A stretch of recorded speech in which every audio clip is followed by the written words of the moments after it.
Эрүүл мэндийн даатгалын сангийн 198 тэрбум төгрөгийн үргийг дарсан хэмээн салбарын сайд сүржин мэдээлэл хийсэн. Гэвч бодит байдалд улсын эмнэлгүүд тоног төхөөрөмж хангалтгүй, хувийн эмнэлгүүд даатгалаар үйлчилгээ үзүүлэхгүй, иргэд эрүүл мэндийн үйлчилгээ авч чадахгүй хэвээр байна.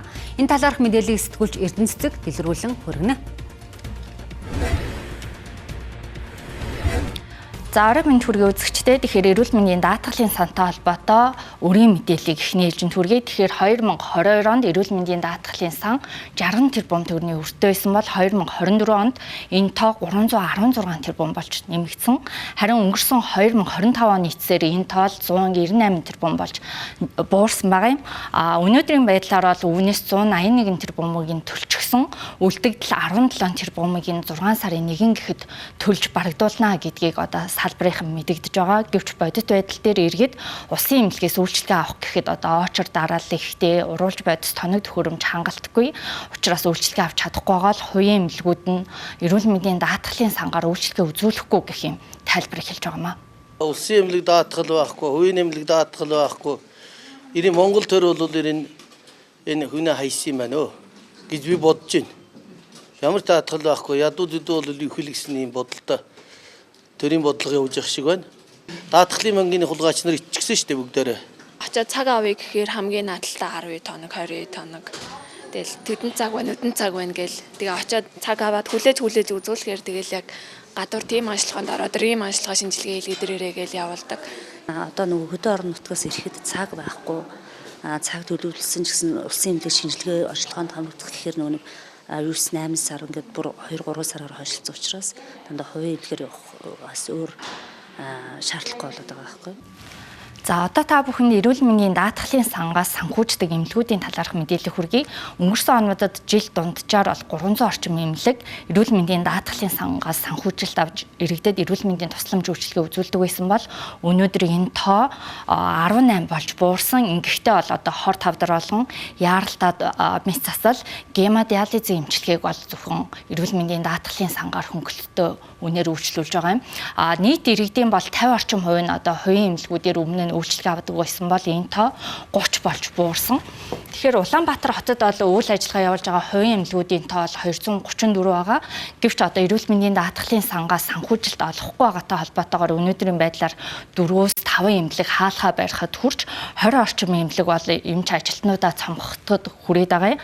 Эдгээр эмнэлгийн нэг нь бол Мөнгөнгүр эмнэлэг. Мөнгөнгүр эмнэлэг бол улсын хэмжээнд үйл ажиллагаагаа явуулдаг одоо маш том хэмжээний эмнэлэг боловч одоо үйл ажиллагааны хувьд бас хүндрэл үүсэж санхүүжилтэн дээр бэрхшээл тулгарсан байна.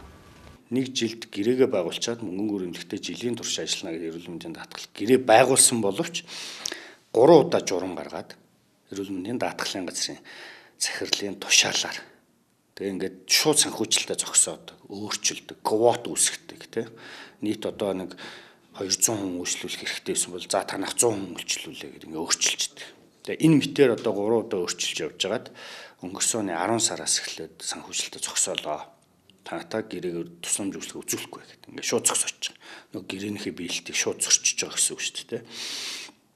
За тэгээ 10 сараас хойш нөгөө бид нар чинь урчлаад тусламж үйлчлэгээ үзүүлчихсэн байдаг. Нэг тэр бум гаран дөөргөний. Тэр бид нар ч авч чадахгүй байхгүй эрүүл мэндийн даатгалаас. Тэгээд маш олон удаа нэхэмжлээл нэг 50 сая, 20 сая, 10 сая гэж ингэж явсаар байгаад нөгөө эмнэлэгч нь ерөөсө санхүүгийн тэр том нөөц эргэлтийн хөрөнгөгүй болоод алдагдлалд ороод эхэлчихэж байгаа байхгүй. Өвдснийхэн дараа эмчилдэг тэр тогтолцоороо буцаад орчлоо. Биднэрт ямар ч эрт илрүүлэг, урдсан сэргийлэх үзлэг байхгүй болчихлоо. За энэ 26 оны өглөг авлага бол хагас бүтэн жилээр эрүүл мэндийн байгууллагуудад тооцооно илжиж гардаг тий. Тэгэхээр одоо өглөг гарах нь уу, өглөгтэй гарах нь уу гэдэг нь бол тухайн үедээ бол мэдээлэл та бүхэнд бол өгнө гэж бодож байна. За эрүүл мэндийн байгууллагуудаас гадна одоо ийм эмнэлгийн хэрэгсэл нийлүүлдэг аж ахуй нэгжүүдэд ч гэсэн эрүүл мэндийн даатгалын сан өрөөгүйгээс холбоотойгоор 200 тэрбум төгрөгийн одоо үр үсэдээс үүнтэй холбоотойгоор ийм холбооноос бол эрүүл мэндийн байгууллагуудад ийм эмнэлгийн хэрэгсэл нийлүүлэхгүй гэдгийг мэдэгдэж байсан. Гэвч өнөөдрийн хүртэлх хугацаанд бол үр одоо ч гэсэн барагдаагүй 130 тэрбум төгрөгийн үр мөн үлдчихэд байгаа гэдэг зүйлийг хэлж байгаамаа. Тухайн үед бол бас тодорхой хэмжээний нэг гал унтраасан байдалтай шийдэгдсэн. Он гарсаар бол байдал одоо яг үндсэн нөгөө хэдэн жил дамжсан өрмөө нь бол эцэслэн шийдэгдээгүй байгаад байгаа.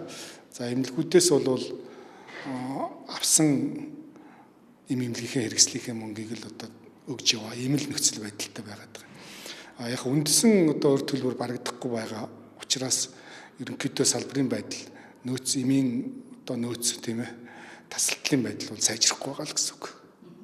За иргэд эрүүл мэндийн даатгалаас хөнгөлөлттэй үйлчилгээ авах учирч болох олон эрсдлээс сэргийлэхийн тулд одоо даатгал төлдөг. Гэвч өнөөдрийн байдлаар эрүүл мэндийн даатгалаар үйлчилгээ авах боломжтой хувийн 18 эмнэлгийн талаарх мэдээллийг та бүхэн яг одоо харж байна. Бид эдгээр эмнэлэгтэй холбогдоход бол зарим нь одоо ч гэсэн даатгалын сангаар хөнгөлөлттэй үйлчилгээ үзүүлэхгүй байгаа гэх юм мэдээллийг өгж байгаа.